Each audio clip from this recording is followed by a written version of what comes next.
one of the most volatile places on earth, where martial arts, gang life and ritualistic beliefs make a combustible cocktail. I think we should go. And violence has become a way of life.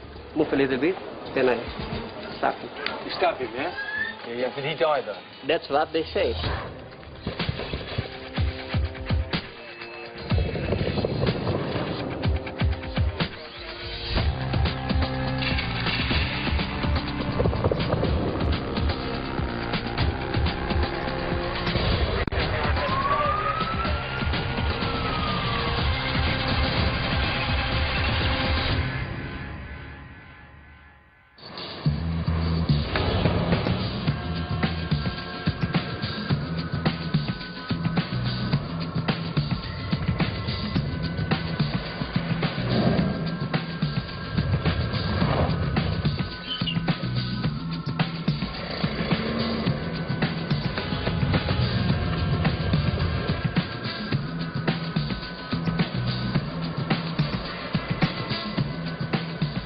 This country has all the ingredients of a top tourist destination. White sand beaches, azure blue seas, and a tropical climate to match. However, there's trouble in paradise. A fifth of the population are said to be gang members, and violence is endemic. This highly religious tribal culture has a gang problem like no other I've encountered on my travels.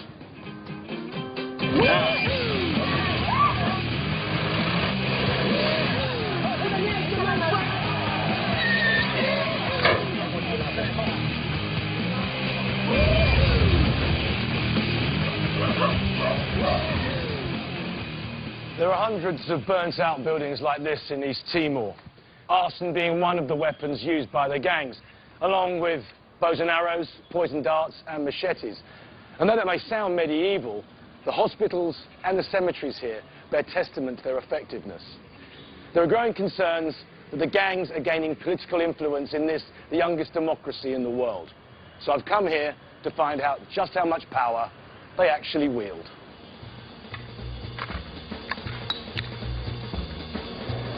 Although it's the capital of East Timor, Dili is little more than a series of villages. It's scarred by burnt-out derelict buildings and internally displaced persons camps to house the victims of violence. Unemployment is running at 70%, and so is gang membership. The streets are full of UN vehicles, gang graffiti and foreign troops. The situation is so bad here that the government has had to seek foreign help in dealing with its problems and the gangs that cause them. It's my first day, and I'm starting my search for East Timor's gangs by visiting the Australian peacekeepers who have agreed to show me some of the weapons they've confiscated. G'day, Ross. Nice to see you. My guide is Major Pete Conroy. Yes, I mean, this is a small collection. I must point out that we've actually collected a much larger amount of weapons. In fact, we've collected enough weapons to fill this entire floor and some. Here's an example of some knives. I mean, very, very simple knives. This was actually worn by an individual using the straps around his head, and we found him using this as some sort of sign. Also, you can pull them from there. He was a force to be reckoned with. Right. Certainly. Here are some classics. The nunchuckers. Yeah. It actually folds into a metal bar. Folds in with the chain and then simply screws in. So it just appears, and someone could conceal that as a simple pole. Applying weapons for the psychological effect has been quite useful for local gang members in intimidating villagers and other locals in the area. Of course. Yeah. These crude homemade weapons are very different from anything I've ever seen, though they can clearly do serious damage. And this is your traditional bow and arrow, in that you have wire reinforced with some rubber band to create the arrow. Can it hurt? Can it hurt? It can kill. I've been told that the best chance of making contact with the gangs was after dark, so I joined Major Conroy's section on night patrol.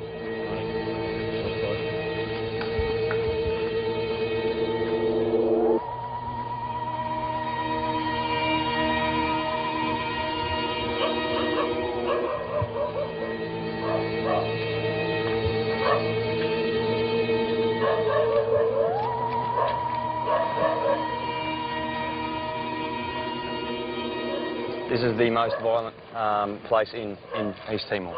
Really? Yeah. This is known as Biro Pity. Yeah. And essentially from last year through to this year, this has been where the majority of the fighting has taken place. Well, but why is it so violent in this particular place, mate? Because of the close proximity of the two gangs. It's really volatile. Like, it's peaceful now, but all it needs is for a couple of people to do things wrong, and it'll flare up again.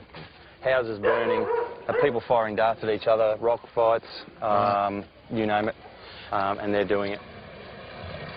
At this stage, the generic gangs are 7-7 and PSHT. They are the two largest gangs. So why do they dislike each other so much? From what we can tell, it's just who's got the control of power. That's all they're after. They want power? Yeah. And they'll fight to get it, or kill to get it? They will.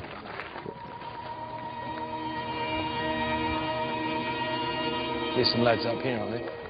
Now, will these guys be gang affiliated? Most likely. Yeah. Boa noite. Noite. Yeah. Definitely gang.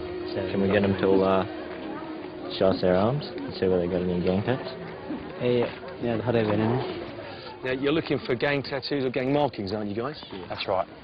7-7 will have a number of markings on their arms, both their forearms and their biceps. Yeah. They'll also have them on their chest, and they'll also have them on their back. Nothing on his arm. On this occasion, the Aussies found no obvious sign of gang membership. But in East Timor, even the unaffiliated have a gang name, 0-0. There's gang members in each village, but they've got a lot of 0-0 people who are more persuaded by whichever gang's in charge of the village. Right.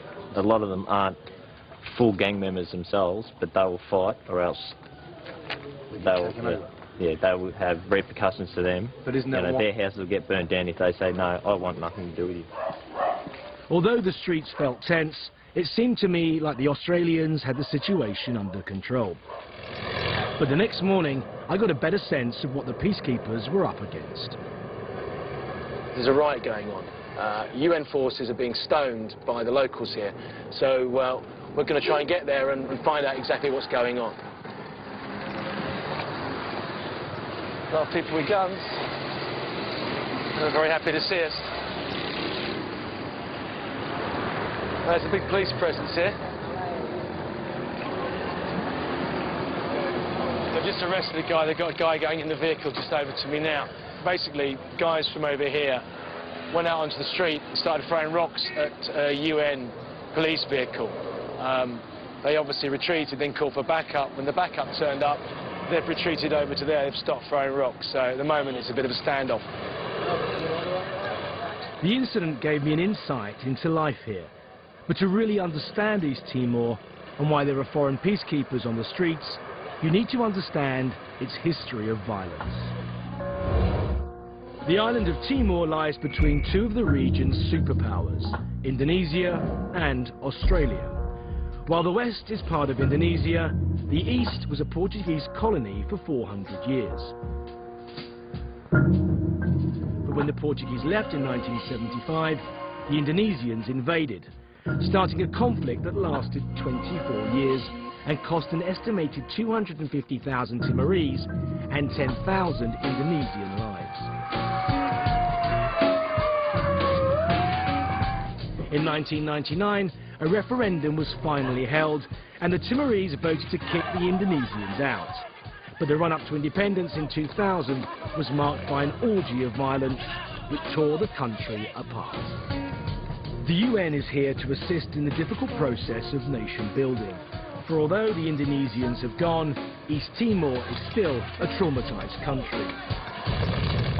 Violence remains the favored way of resolving problems, and the gangs provide the foot soldiers to fight the resulting conflicts. Last year, talks were held to try and stop the gang violence. Jose Luis Sousa Santos, a former presidential bodyguard and worker, was there. I needed someone to get me closer to PSHT and 7-7, and Jose was the best option.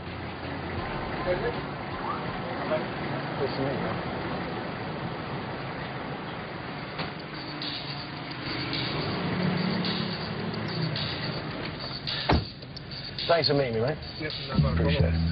I was keen to know about the roots of East Timor's gang culture. The East Timorese are very proud on the fact that they come from a warrior culture. You know, this is, and if you look throughout their whole history, it's the one thing the one bit of identity that they haven't lost. Is they're warriors. That they're warriors.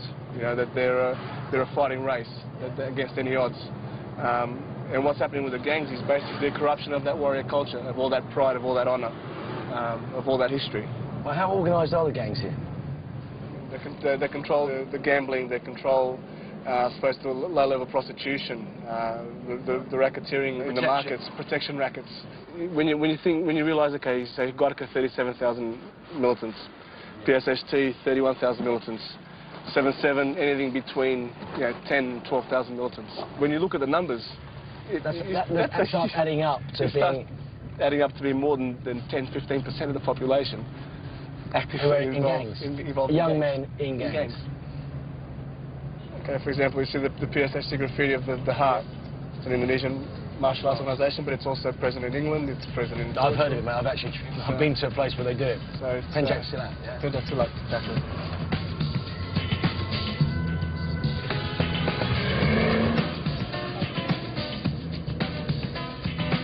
Let me show you this.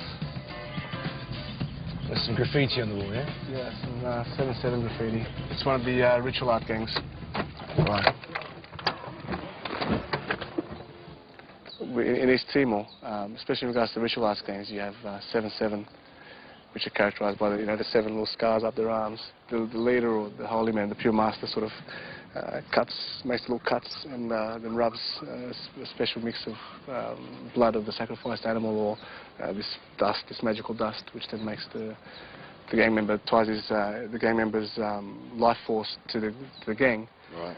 But also makes them impervious to wounding or to being shot, or that's their belief.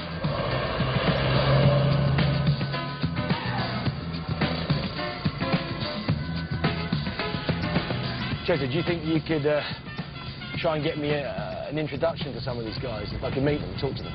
Yeah, it shouldn't be a problem. It shouldn't be a problem. I mean, if anything, these guys have a lot of pride in the organisation and the history of the organisation, so they're willing to talk. They're willing to talk and tell their side of the story. Because they're proud. Exactly. In part 2, I meet the magic man who beat a bullet in the back and hang out with a martial arts army. A gang that outnumbers the police and military combined.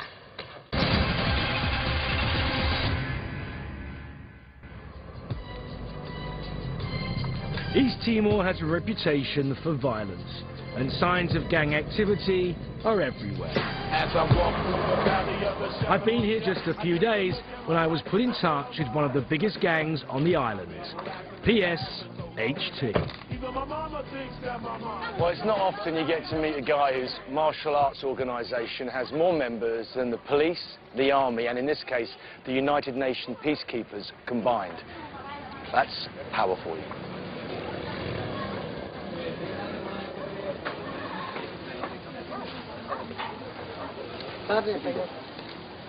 Portaggio? Bom dia. Bom dia. Thank you. Portaggio de Jesus Maya de Andrade heads an estimated 31,000 followers of the martial art Pencak Silat. Its Indonesian roots have caused suspicion and accusations of collaboration with the old occupiers. But that hasn't prevented PSHT becoming one of the most powerful and influential groups in the country. Tira balo ya polícia, balo ya FDTL, nessa força, balo mos ya nesse parlamento ya, nesse ya Estado Unidos ya. There are other organisations on the island that occasionally clash, maybe I think with you sometimes. What are your views on those other organisations? Ba amin ni posisi agora ne amin nessa membela diri. Ami anessa laia alo Hanoi para tu ataca baema. Ami ne Hanoi ne anessa membela diri iranema ami ne Hanoi. Bebe anessa se sira ataca da mais amten ser membela diri. Have you ever been hurt while you've been fighting or defending the organisation? saying, "Ne how connect the barak was connect both liu but kida emahana how rama." This a connect say look ne this a chorus ne barak lo. Ya dal barak liu lebe ka how labele konta tuir barak liu how lu aten tam buat barak kezai sate ho membros aminian zera. How ba para aturia bele resolve problema ne. How ba ser lo ya ami ba amina ine le ba sira ataka ami langsung hana tura fatuk hana. Abama so members police sira. Ami ba police rat ba resolve. Mai be sira hana mai ami hakiduk pale to how kane kam hakiduk. Would you mind showing me the injury where the arrow hit you? There. That's it, the skull where the arrow went in. And there's another one up here. How did you get that one?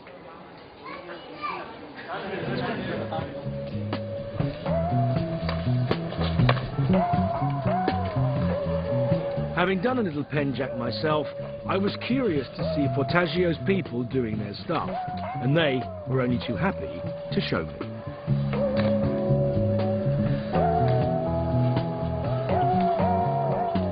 Like most gangs or groups involved in conflict, PSHT consider themselves more sinned against than sinning. And watching them in action, I was beginning to think of them as just a nice community group, until that is, I got talking to some of the guys who train with Fortaggio. Emma, I'm tura yuma hangera. Depois me assaltami. I'm a cyber suru. Defende tinana. Defende very defende tinana. Emma say me, I'm a cyber. Cyber I'm kusay dunia emna bato emna fatin. How kolega matvienda I'm America mutu. I'm a killer ba. Nisala mai di day. Mai lorone nisala mai kalam kali. Run siram. Repente pistola liang. Liang darwa sableteng. Our killer. Aita kiruk tuan. Akiruk tuan urufnya tek malu hani kartus tamurun kelarang. Tamu kelarang orang akiruk. Apa pilihan langsung kona hau kolai repelat kutih hau langsung kolai namu mon keres. Tir kona ni mon keres. Then I met Mr. Lopez, a trainee policeman who once faced a gang of 150 people. And they wanted to kill you? They said, Lopez, come out. If you didn't come out, we will kill all of your family. Were these people aligned to any other, like Coca or to 77? Oh yeah, I recognize them very well. They are from 77, some of them from Corca, but I still talk with the guy, you know, with the person, you know, the leader, the person who died. And suddenly he cut me, then I moved back. And I moved back, and I saw my blood, so they come out. And then, you know, I pretended that, you know, I almost dying. And I said, oh my God, I'm dying. You know, everybody laughing and so on, and that's how they lose their control. And suddenly I put the samurai. Then I move. I said, now, Spere, you go. And then he want to attack me for the second time, right? Because he moved like this, go samurai like this, he want to cut me. Then I just, you know, like, move a little bit, then I stab him. You stabbed him, yeah? Yeah. What happened to this guy? This guy die? This guy you stabbed? I didn't show. But did they say what happened? But I only remember I stuck him once. Yeah. Did he die though? I didn't show. You don't know? Yeah. Did the police know?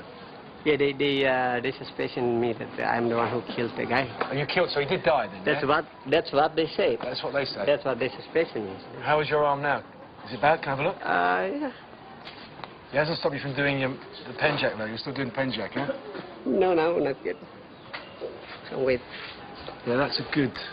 He hit you bad, huh? Yeah, it's very bad. You want me to die? He wants you to die, yeah? Yeah.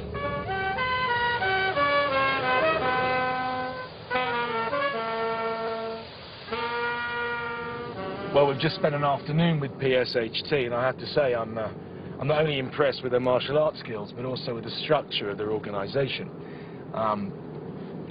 They say they're not a gang, but all the other gangs here seem to believe that they are. One thing's for sure, I've never met a gang that has such influence in virtually every strata of society here. They have members in high-ranking positions in the army and in the police, and they have a lot of influence here politically. Now I wanted to find 77. That evening I met up with the Guardia Nacional Republica, or GNR, from Portugal, the former colonial power. They are respected on the streets here and well placed to get me closer to the elusive ritual arts gang, who are PSHT's sworn enemies. Our first stop of the night was an internally displaced persons camp near our hotel. The camps are well-known trouble spots, providing the gangs with a ready source of manpower. The local police have turned up, and now the GNR have shown they've backed off. They're letting the GNR guys go and do what they do.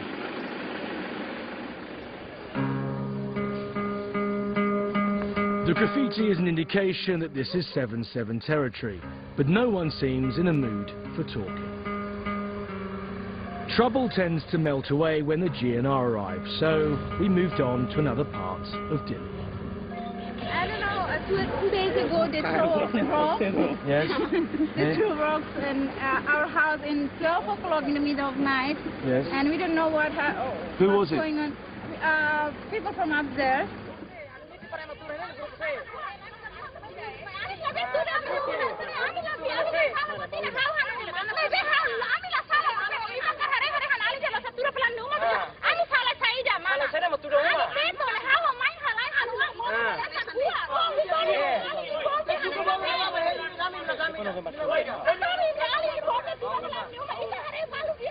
The lady you may have just heard screaming and ranting was only talking to me less than 40 seconds ago, very clearly in English, very concisely. As soon as she saw the people that she believed had been throwing rocks at her house, she flipped. And her hysteria was catching. The men got involved as well. And a lot of those guys were wearing Acqui Jazz t-shirts, which we know to be a gang round here. They denied to being gang members. But, you know, whether it's gang-related or not, you can see how quickly things can change here. 1 second very peaceful, the next minute, hysteria. Young men here are often forced into gangs for self-protection. Jose took me to a project he'd set up himself to try and help kids avoid gang life. So where are these kids from? They're just like From this neighbourhood. And as you go through, you like this. These kids, in a way, are potential gang members, aren't they? They're ex-gang members. Already? Yeah.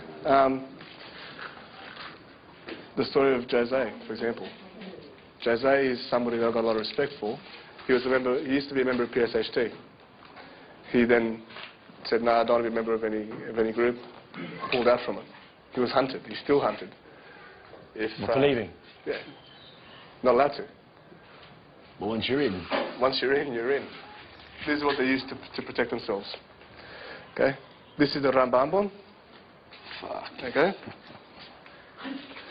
This is what they fire it out of. That's a blade, obviously, with a hook on it. Yeah. So once it enters, you can't pull it out. It's a harpoon.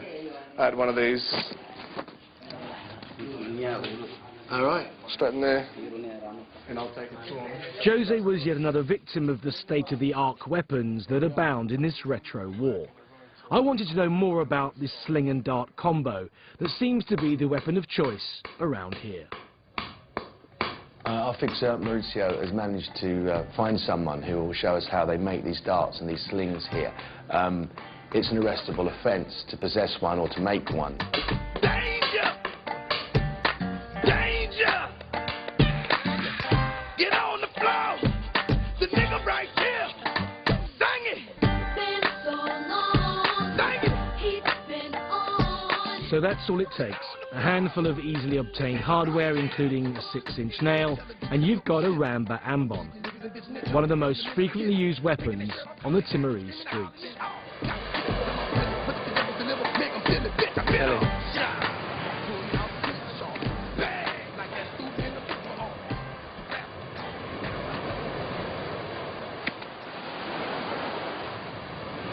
It's gone in there, and obviously it's travelled all the way through it.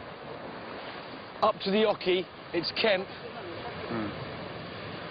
Kemp of Essex. Try and hit that one there.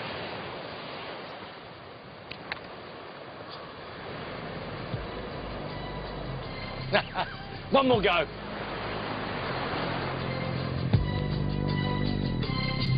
As I walk through the valley of the shadow of death, I take a look at my life and realize there's nothing left. Cause I've been blasting and laughing so long that even my mama thinks that... My first Sunday in East Timor, the day on which the Timorese showed the other side of their character.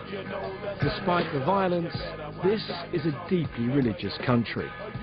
All the gangs claim to have God on their side, and Catholicism has a massive influence on life here. On Sunday mornings, 70% of the Timorese attend church. And on Sunday afternoons, thousands more Timorese come to places like this in search of less spiritual pursuits.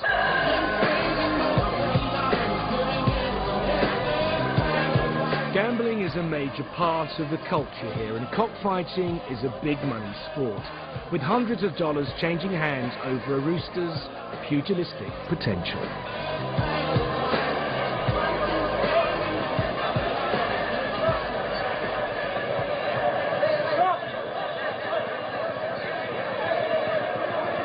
But I wasn't here as a punter. Jose had told me these weekly cockfights raise revenue for the gangs, and I wanted to see if I could make contact with 7-7.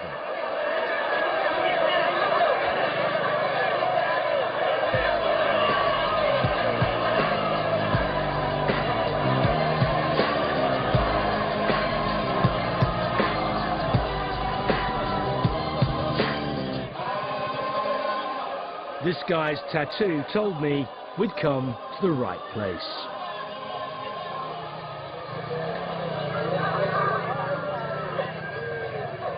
We've just been given some contact details, and hopefully this piece of paper will lead us to 7-7. 2 days later, I went to Santa Cruz Cemetery to rendezvous with the man from 7-7. This was the scene of an infamous massacre in 1991, when Indonesian troops killed 100 mourners at a funeral. When 7-7 supporters claimed to have been saved from death by their membership of the ritual arts group, a gang legend was born. My contact, Mr. January, is a 7-7 survivor of the incident.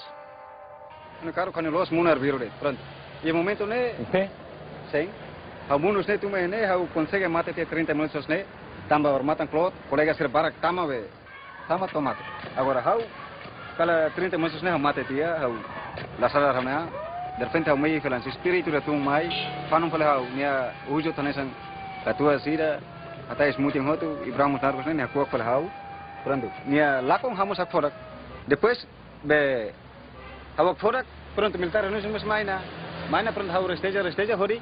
Do you believe that because you're a member of that gang and the spiritualism attached to that, that made you survive the attack? Yeah. How fear tamba ho buat nema mungkin to hilora semores. Mas primeiro principal mane ita ema criatura ita maromak primeiro segundo ita harebe tinumol. Tamba ho set nema ko hilora semores. Set laia porque mungkin urusne ho mate tene hela ratere. Would you mind showing me where you were shot, please? It's here, yeah? Yeah. You can just see the hole. That's where it's gone in. I can understand why you believe you're invincible.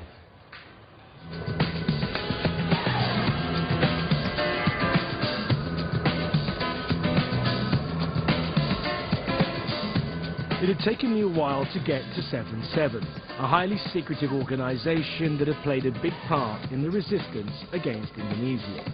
But through Mr. January, I was put in touch with 7-7's president.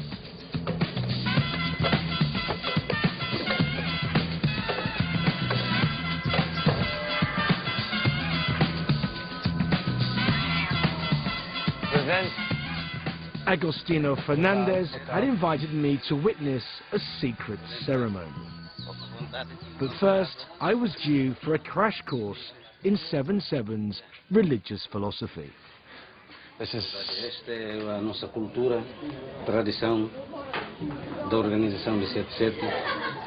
Não vê Rei Maurício Manes Nekeres. E da primeiro mundo 0-0 toma tina de rua hito. Nesse 7-7 ninha. Adora crema kiran. Hau atahte titande yang quando itani aman ho itaninan husik malu. Rai sinakupun. Hau hanesam mistério de que nisim diretamente os nembro. Hau labrane toban. Por hau hakat liu or sidau sidia no mana.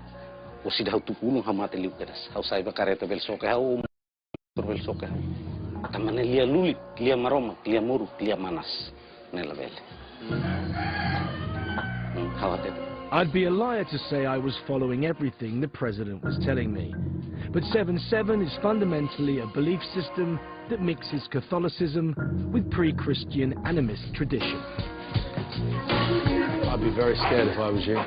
In keeping with the secretive nature of 7/7, all their ceremonies take place after dark.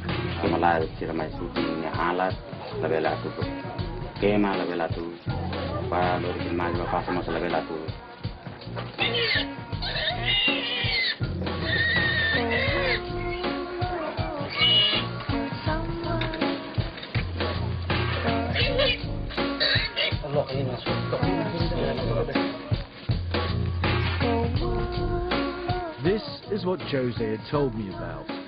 The magic powder, the sacrifice, and the 7 cuts to tie Mr. January's life force to 7/7. It's the first time this ceremony has been shown on television.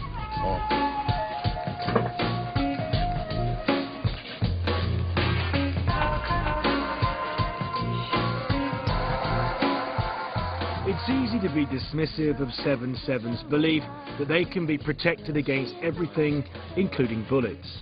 But when you spend 20-odd years fighting a superior force like the Indonesians, a mythology like this would certainly help to inspire the troops.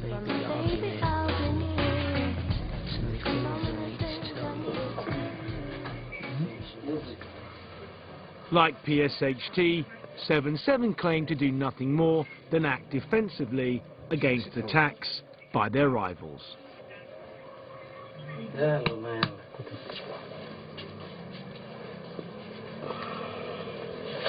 A senior member of 7/7 reads the pig's entrails to see what the future holds. I just said that the knife is as sharp as the owner and as bad as the owner. So you just said that the other side of the liver sort of represents us and that we're clean, that we're okay, and we're good to be here, which is a bit of a relief.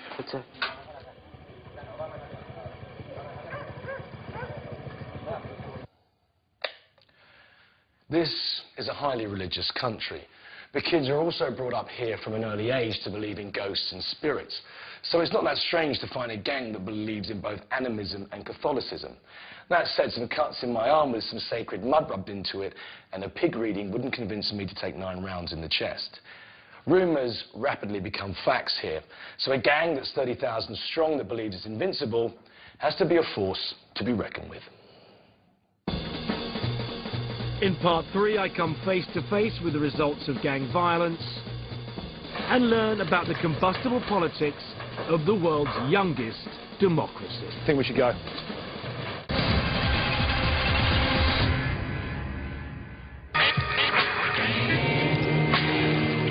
I'd been in East Timor for over a week and was growing used to the volatility of life here. Now I was on my way to Dili Hospital. Our fixer Maurizio had heard of a guy who'd ended up there after being beaten up in a gang attack.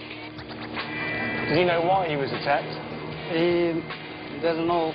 Does he know how many people attacked him? He said many people. This is Mr. Dorothy. I'm dressing his wound.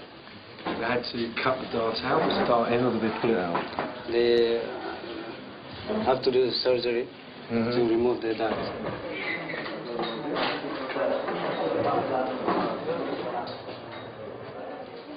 And they had more than one dart, and one dart hit him, yeah? Yeah, one dart. And they stoned and him? then stones in his left face. Yeah. And then... You say his jaw's completely broken, that's why they've wired it together so he can't move it, so it's stabilised, yeah? Yeah. So they left him for dead, yeah? Yes. They thought they'd killed him? They thought they killed him and then they left him there. He's very lucky because he could have bled to death, couldn't he? Yeah. Yeah, I wish him well, yeah? Just say I hope he has a speedy recovery. Eu quero que pai recupera a life para que ele filha bom. No one was willing to say what had caused the attack on Mr. Duarte, but I noticed that the temperature on the streets had been rising in line with the political climate. The politics of East Timor are complex, and the gangs are heavily involved. I had been told that power was the name of the game, and political influence is the ultimate goal. In 2005, Corker announced that they were supporting one of the major parties, and other gangs are known to have party political affiliations. But when I went to visit PSHT again, Fortaggio seemed determined to play the whole thing down.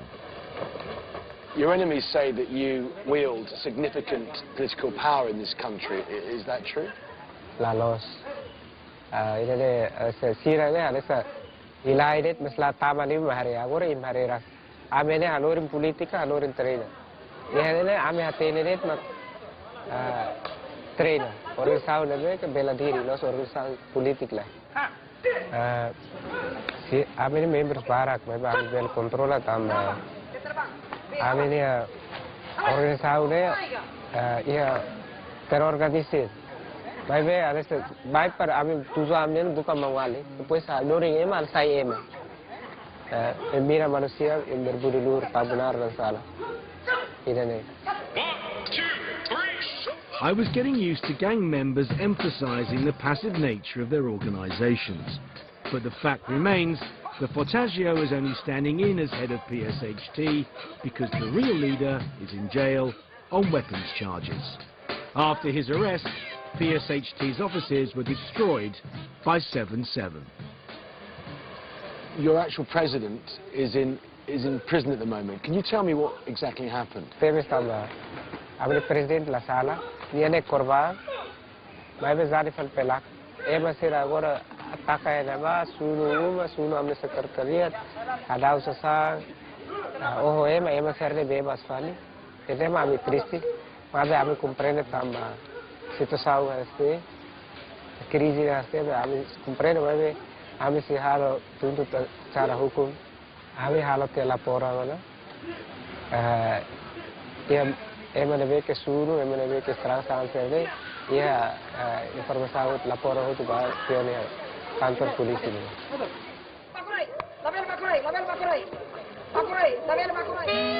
My time in East Timor was drawing to an end. But to find out more about the gang's political influence, I decided to meet up once again with Jose. It's part of the whole beauty of it, I suppose, where you're not really just dealing with the criminal underground here, and you're dealing with organisations which can reach into all levels of society. Last year, the gangs were mainly a political tool for destabilisation. They were used again as rent-a-crowd, yeah? As rent-a-crowd, as foot soldiers, as protection for ministers, as protection for opposition leaders. If that's the case presently, what's the next step? I mean, at the moment, a lot of this violence is to be controlled by the political leaders or political elites or people that want to cause this. But as these gangs grow in their numbers and they become more and more proficient in what they do, and as they lose their political backers, what are they going to turn into? Are they just going to go away? They're not just going to go away. You don't create that situation and then expect to just leave it. And it's going to fester, isn't it? Concerns about the gang problem here go right to the top. President Ramos Horta convened a meeting with the gangs last year to try and broker a truce. Now, he's agreed to talk to us. The president is a Nobel Peace Prize winner, but it seems even he'd lost patience with the gangs. I was very angry. I said, you are a disgrace. Your attitude has made martial arts synonymous with crime. I told them, here in these 4 rooms, I'm going to leave, and you people you will stay on and talk. If you want to kill each other, help yourselves. You do it, kill yourselves here. On the other hand, if you want to engage in dialogue, talk rationally with each other, and be of service to your own country, well, you have a chance. I'll come back a few hours from now. Either I'll find some of you dead, or you have reached some agreement. I was told that when I left, they started talking to each other, and they cried. They were embarrassed, and they signed that document, which, but some of them, till today, they have attempted to behave, but among the 7 groups that signed the document, few of them, a few hours later or 2-3 days later, start violating that very agreement they signed. How much political influence do you think these martial arts groups or gangs or movements wield politically in the country? And is that a concern for you? No, they do not have a political influence as such. One major martial art group called Korka, they are formally affiliated with the largest political party here. But this particular group is one of those that I met, and many of the meetings I have had with them, I was very blunt, very robust with them, and they have behaved.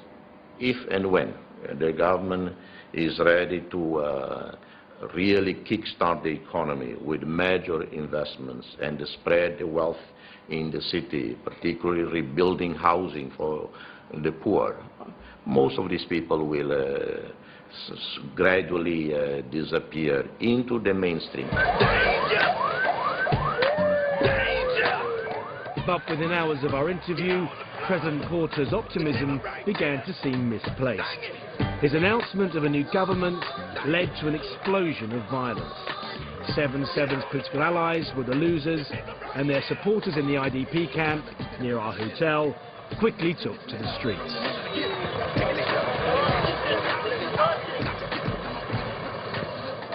These guys to my right of me, the guys that are just being throwing rocks and setting fire to the tyres. The army have just gone up there, New Zealand Army and GNR. They've put the tyres out, but they're still ready to go, as you can see. They're not very happy about us filming them. This is exactly what we've been told about all the time that we've been here. And it's very easy here to get a full sense of security. People are very, very friendly. They're very, very happy to see you. They smile. And then something very small, or something very large in this case, a new Prime Minister, has triggered off the violence. As I say, they put the tyres out now. We'll see if it escalates. But everyone around here is saying it's going to be a very long night tonight, and it will spontaneously click off at different points through Dili for the next 24 hours. Danger! Look at the wall! Get on the floor! The nigga right there! Get him out! Danger! As the IDP camp appeared to be calming down, violence fled up in another part of Dili. Throw rocks.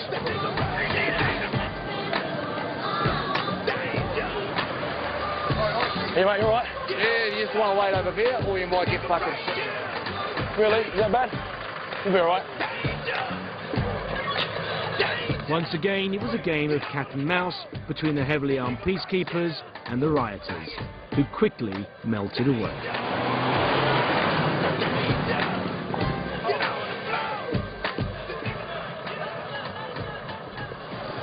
We're down at the front there. They're firing tear gas, and the wind's changed.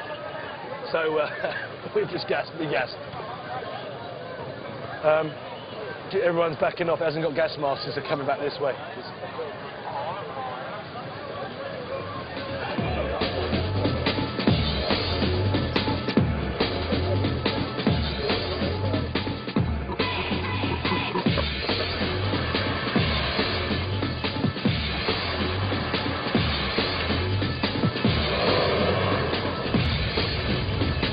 As night fell, we got reports of fires being started. I'm a fire starter, a witness fire starter. We mentioned before how arson is used in this country by gangs and by people who are unhappy. This was a place where many of the records for the country were kept, and as of tonight, the place doesn't exist anymore. I think we should go. I'm a fire starter, a witness fire starter.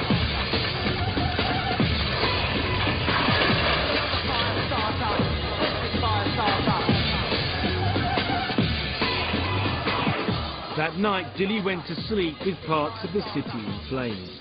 And by the next morning, arsonists had set light to a building right opposite our neighbouring IDP camp.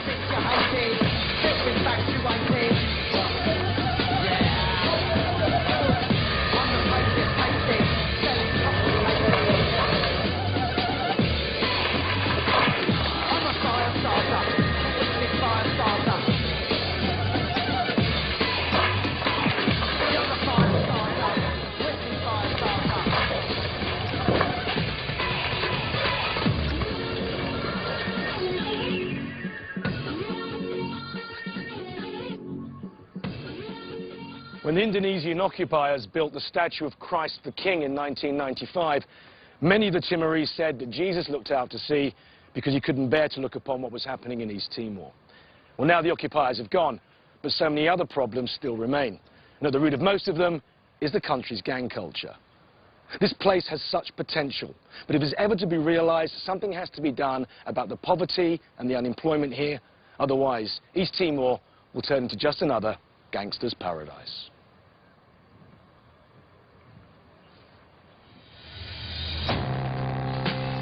Ross's next journey takes him closer to home, to a territory with links to many families across the UK. Ross Kemp in Afghanistan is on Sky 1 on Monday the 19th of November at 9 p.m. If you're looking forward to Prison Break, you'll have to wait for a couple of weeks. America have ceased, and we shall cease with them until Monday the 5th of November at 10 p.m. here on Sky 1.